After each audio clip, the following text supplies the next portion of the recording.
The Denver Nuggets might have just saved their season. There was a ton of talk about internal conflicts between Mike Malone, the old coaching staff. Now the new coach is in here, and they've won 3 straight games heading into the NBA playoffs. They secured home court in the first round against the Clippers, and there's some good stuff being run by the new coach, David Adelman.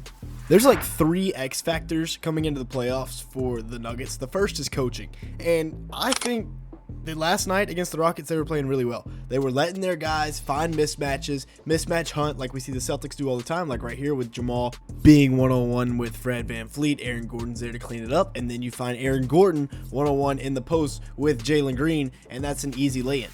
Aaron Gordon's been playing some really good ball as of late. Now, they've also been running some horns action, and I really love this set. We're going to have 2 guys at the elbow, 2 guys in the corner, and then MPJ at the top of the key. We're going to set a little flare with Christian Brown, causing Jalen Green to go with that for just a split second, and then it's a great cut by Christian Brown right down the lane for the lay-in. He gets Jalen Green off of him and gets the layup to go. Now, once again, we're going to get back into horns, and this time we're just going to get a nice little backdoor play. Instead of the flare screen with MPJ, this time he's just going to dive right to the rim. Once again, we're attacking Steven Adams right here. 2 guys at the elbow, 2 guys in the corner. You see the screen here from the Joker. Adams hedges for his second, but it's not quite long enough because he's got to get back to the Joker, who is a proven 3-point threat, and threading the needle was Russell Westbrook. That's a fantastic pass right there, and he gets it to roll. Now, a different variation of the horn set, and is that, oh no, excuse me, wrong DeAndre Jordan. It's this version of DeAndre Jordan, but he looks like Clippers DeAndre Jordan down in the paint, just being an absolute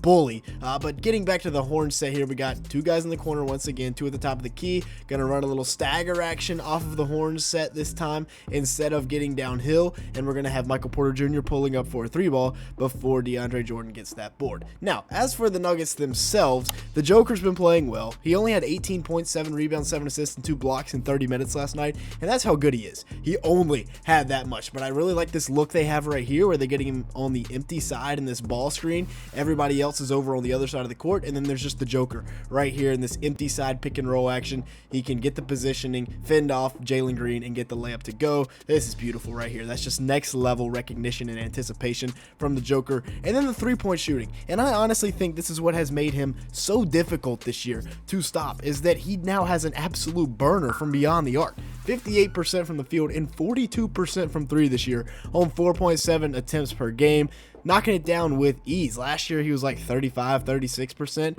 and then he just locked in. Like halfway through the season he was 50% shooting from 3, so he's gone down a little bit, but still is averaging close to 30 points, almost 13 rebounds, and almost 11 assists. A ridiculous, maybe the best stat line we've ever seen since like the Wilt days. The best stat line of the 3-point era probably, and it's still not going to be enough. I think Shai Gilgeous-Alexander is going to end up winning the MVP, even though if I had to vote for it, it would be Nikola Jokic. Right here, once again, getting him into the middle of the lane with Russell Westbrook finding him, and if he's in the middle of that lane, there's basically nobody in the world that can stop him because you can't just triple team him because he'll just find the open man. The second X factor for the Nuggets is going to be Jamal Murray and his play in the playoffs. He averaged 21.4 points a game this year, which was a career high to go with 6 assists, 4 boards, and 1.6 steals per game. The 2-man game between Jamal Murray and Nikola Jokic is fantastic. He shoots 47% from the field, 39% from 3 on 6 attempts. In his first 16 games this year, he only averaged about 17.5 points, 6.3 rebounds, 4 assists in 36 minutes, while shooting 42% from the field and 33% from 3 on 7 attempts. They were 8-8 during that stretch to open the season. Then after that, they started to lock in a little bit. For the next 24 games, he averaged 25 points, 6.2 assists, 3.5 rebounds on 51% shooting from the field, and 44% from 3 on about 7 attempts. The Nuggets were 15-9 during that stretch. They were really solid. That's not to mention that the Denver Nuggets this year are 12-1 when Jamal Murray scores 27 or more points. That's a big-time X factor for them in the playoffs, is if he's going to be cooking. He's a known playoff riser. He's a guy that will go out there and go off in the playoffs.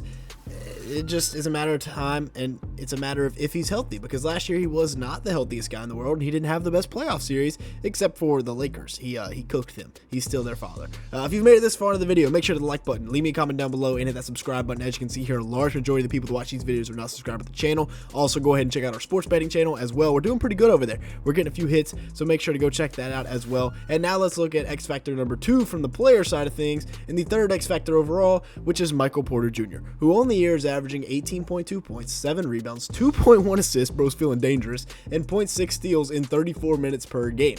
He has been just an absolute sniper, as he always is. He's dialed in from beyond the arc, 40% from 3 on 6.4 attempts. Literally the perfect stretch wing to put around Jokic, because it doesn't matter. He's 6'10". It's going to be extremely hard to get a hand up and contest. He's also running the lane right here. The Nuggets have a fantastic transition offense. We'll talk about that more in a second, though. And this is huge. Him being able to run the pick and roll, because it takes pressure off of Jamal Murray. It lets Jamal Murray be a catch and shoot guy. And then he makes the correct read right here, right? Fred VanVleet does fall, but he's able to hit the best playmaker in the world in the middle of the paint, wide open, and he's going to lob it to Aaron Gordon. Now, we cannot have a series like we did against Minnesota last year if you're Michael Porter Jr., where he just put up egregious numbers. Those are bad. He's got to be better than that, and I think he will. I think he will be just fine going into this year's playoffs, letting last year's fuel him, right? At 6'10", like we said, it's really tough to get a hand up and guard that jumper, especially when you never know. He's going to pull from anywhere. He loves to just pull in transition. He's also getting better at cutting, which is helping him fit in a lot better to this Nuggets offense. And then you got Aaron Gordon down low. But the thing about the Nuggets, with Jamal, with MPJ, with Jokic, they're still all going into their primes. They're still pretty young. AG's a little bit older, but one thing I've been able to see out of Aaron Gordon, get out of the way, little boy Jalen Green. He's been an ISO scorer as of late. Over his last 18 games, he's averaging 19 points, 5 rebounds, about 3.3 assists per game, and they're 22 and 10 when he scores more than 10 points. So the third X factor from the player side of things, 4th overall. That has been absolutely huge, and so is him hitting threes in transition, because that's definitely not in the scouting report right here, right? The Rockets are not worried about him running to the three-point line, but it works. Cutting back door right here, great cut, love the pick and roll, and then the throw behind because Sengun has to step up, Amin Thompson doesn't step over, and if he does, he's getting nuts in his mouth because he's dunked on.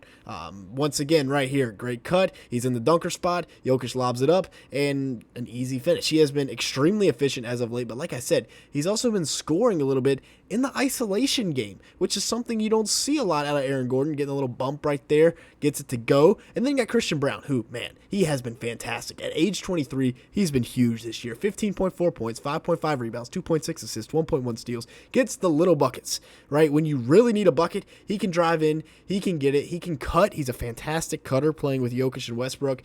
He also shoots 58% from the field and 40% from 3 on almost 3 attempts per game. We talked about that #1 transition offense right here. It is on full display. Russell Westbrook has helped out a lot with that, as have the 2 younger guys, and Christian Braun and Peyton Watson, who can fly down the court. Michael Porter Jr. also loves to take transition threes. That's one of his hobbies that he likes to do there. And then Russell Westbrook on the year averaging 13.3 points, 5.1 rebounds, 6.3 assists, and 1.6 steals in 28 minutes per game.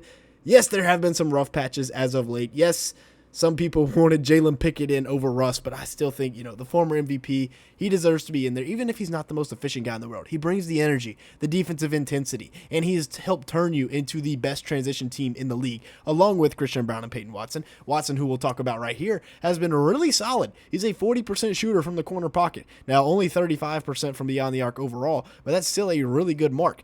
4 attempts per game for him, and like I said, he's a corner specialist. Now, if you've made it this far in the video, make sure to hit the like button. Leave me a comment down below and hit that subscribe button if you did enjoy at any point. We're looking for about 300 likes on today's video. And with that being said, thanks so much for watching.